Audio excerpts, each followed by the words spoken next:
حقیقت official T V 3 کے ناظرین کو خوش آمدید کہتے ہیں۔ آج کی ہماری ویڈیو ہے جی ذوالفقار علی بھٹو اور پاکستان کا ایٹمی پروگرام۔ پاکستان کے سیاسی منظرنامہ میں ذوالفقار علی بھٹو ایک عظیم لیڈر کی حیثیت سے آج بھی پیپلز پارٹی کی شکل میں زندہ ہیں۔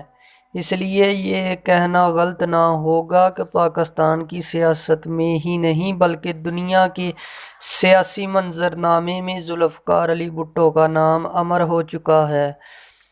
ذوالفقار علی بھٹو 5 جنوری 1928 کو لاڑکانہ میں پیدا ہوئے۔ ہر سال 5 جنوری کو اس باکمال اور عظیم لیڈر کی قابل قدر خدمات کو سراہتے ہوئے انہیں خراج عقیدت پیش کیا جاتا ہے۔ ذوالفقار علی بھٹو کی ذہانت اور صلاحیتوں کو ان کے سیاسی حریف بھی نہ صرف سراہتے ہیں بلکہ ان کے جیسا بننے کی کوشش کرتے ہیں۔ اس لیے یہ کہنا بے جانا ہوگا کہ وہ اپنی سحر انگیز شخصیات کی بدولت کے حریفوں کے دلوں میں بھی زندہ ہیں۔ سابق وزیر اعظم ذوالفقار علی بھٹو کی پہلی شادی 14 برس کی عمر میں ہوئی۔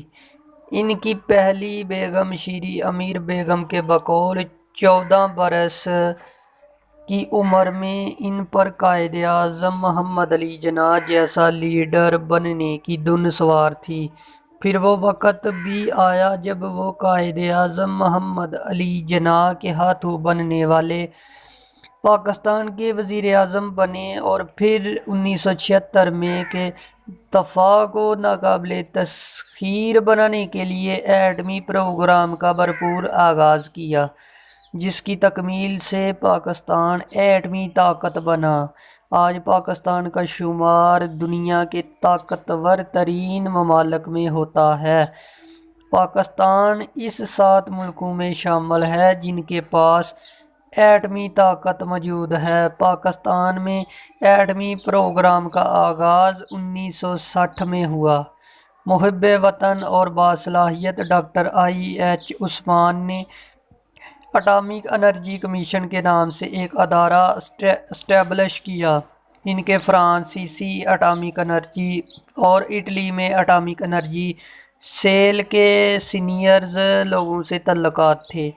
انہوں نے یہ سوچ لیا تھا کہ پاکستان کو آنے والے وقت میں ایٹمی طاقت بننا ہے۔ انہوں نے سب سے پہلے نوجوان ہونہار پاکستانیوں کو فرانس اور اٹلی میں ٹریننگ کے لیے بھیج دیا۔ 1963 میں ڈاکٹر IH عثمان نے صدر جنرل ایوب خان کو فرانس کے اٹامک انرجی پلانٹ خریدنے کا پورا پلان بنا کر دیا اور ان کو بتایا کہ فرانس ہمیں اٹامک انرجی کی ٹیکنالوجی بھی دے گا۔ اس وقت ری پروسیسنگ ایٹمی پلانٹ کی قیمت بھی بہت کم ہے اور صدر جنرل ایوب خان کو اس بات سے بھی آگاہ کیا کہ آنے والے دنوں میں ری پروسیسنگ پلانٹ ملنے بند ہو جائیں گے اور ان کی قیمت بھی بڑھ جائے گی کیونکہ اس پر پابندی لگ جائے گی۔ صدر جنرل ایوب خان نے ری پروسیسنگ ایٹمی پلانٹ خریدنے کی اجازت دے دی۔ اس وقت ذوالفقار علی بھٹو وزیر خارجہ تھے۔ 1963 یا 1964 میں صدر جنرل ایوب خان فرانس کے دورے پر گئے۔ یہ طے ہو چکا تھا کہ صدر فرانس اور صدر جنرل ایوب خان اس معاہدے پر دستخط کریں گے۔ صدر جنرل ایوب خان فرانس گئے اور جس دن معاہدے پر دستخط ہونے تھے پاکستان نے اس سے ایک دن پہلے ری پروسیسنگ ایٹمی پلانٹ خریدنے کا ارادہ ترک کر دیا۔ طے یہ پایا کہ پاکستان یہ معاہدہ پیش نہیں کرے گا۔ جب صدر جنرل ایوب خان فرانس کے دورے سے واپس آئے تو انہوں نے ایک انکوائری کمیٹی بنائی جس میں مسرت حسین زبیری، غلام اسحاق خان کے علاوہ ایک اور آدمی شامل تھا۔ اس کو زبیری کمیٹی کہتے ہیں۔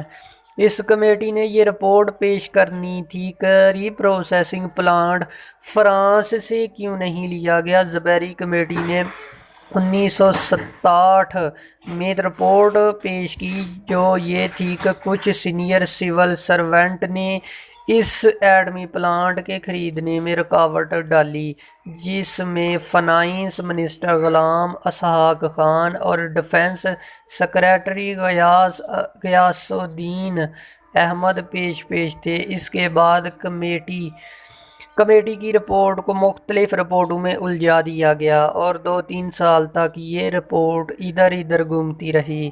اس کمیٹی نے بھی پاکستان کے ایٹمی پروگرام کی سفارش کی۔ ذوالفقار علی بھٹو اس وقت وزیر خارجہ تھے۔ انہوں نے بھی کمیٹی کی سفارشات کو تسلیم کیا۔ 1974 میں جب ذوالفقار علی بھٹو پاکستان کے وزیر اعظم تھے، بھارت نے اگست میں پہلا ایٹمی دھماکہ کیا۔ اس پر پاکستان آرمی بھی بڑی پریشان ہوئی۔ ان کا اس پر شدید رد عمل تھا۔ ذوالفقار علی بھٹو نے بھی کہا، یہ کیسے ہو گیا؟ پاکستان ایٹمی طاقت رکھنے سے پیچھے کیوں رہ گیا؟ ذوالفقار علی بھٹو نے انکوائری کا حکم دیا اور کہا کہ اس کی انکوائری کیبنٹ ڈویژن میں ملٹری ونگ کریں گے۔ اسپیشل سیکریٹری کیبنٹ ڈویژن نے بریگیڈیئر حبیب اکبر اور کمانڈنٹ طارق مجید کو یہ ذمہ داری سونپی۔ بریگیڈیئر حبیب اکبر دل کے مریض تھے، اس لیے انکوائری کی زیادہ ذمہ داریاں کمانڈ طارق مجید نے نبھائیں۔ Pakistan atomic energy commission headquarter اور وزیر اعظم ذوالفقار علی بھٹو کے سیف میں رکھی تمام فائلوں کو پڑھا گیا اور پھر ایک رپورٹ مرتب کی گئی۔ اس کے بعد وزیر اعظم ذوالفقار علی بھٹو نے ری پروسیسنگ ایٹمی پلانٹ پاکستان لانے کے لیے کوشش تیز کر دی۔ امریکہ نے پاکستان پر ایٹمی پروسیسنگ پلانٹ درآمد کرنے پر سخت پابندی عائد کر رکھی تھی۔ پاکستان میں ری پروسیسنگ ایٹمی پلانٹ لانے میں سیٹھ عابد حسین نے ذوالفقار علی بھٹو کی مدد کی۔ وہ بحری جہاز کے ذریعے ری پروسیسنگ ایٹمی پلانٹ پاکستان لے کر آئے۔ 31 مئی 1976 میں ذوالفقار علی بھٹو کی دعوت پر انجینئرنگ ریسرچ لیبارٹری یعنی پاکستان ایٹمی پروگرام میں حصہ لینے کے لیے ڈاکٹر عبدالقدیر خان پاکستان آئے۔ بعد ازاں 1 مئی 1981 میں جنرل ضیاء الحق نے اس ریسرچ لیبارٹری کا نام تبدیل کر کے doctor A.Q. Khan research laboratory رکھا۔ سائنسدان ڈاکٹر عبدالقدیر خان نے ایٹم بم بنا کر پاکستان کا نام دنیا بھر میں روشن کر دیا۔ قائد عوام کا خطاب پانے والے پاکستان کے پہلے وزیر اعظم ذوالفقار علی بھٹو ہی وہ حکمران ہیں جنہوں نے ایٹمی پروگرام کو دوبارہ شروع کیا اور پاکستان کو ایٹمی طاقت بنانے کی ٹھان لی۔ انہوں نے اس مہنگے ترین پروجیکٹ کی تکمیل کے لیے ہر مشکل کا سامنا کیا۔ ان کے یہ الفاظ، ہم گھاس کھا لیں گے مگر ایٹم بم ضرور بنائیں گے۔ پاکستان کو ایٹمی طاقت بنانے کے لیے ان کے جذبے، ہمت، حوصلے، مضبوط ارادوں اور طوفانوں سے ٹکرانے کی ایک ناقابل تسخیر داستان ہے۔ پاکستان کا ایٹمی طاقت بننا سابق وزیر اعظم ذوالفقار علی بھٹو کی پاکستان اور پاکستان قوم سے محبت کا جیتا جاگتا ثبوت ہے۔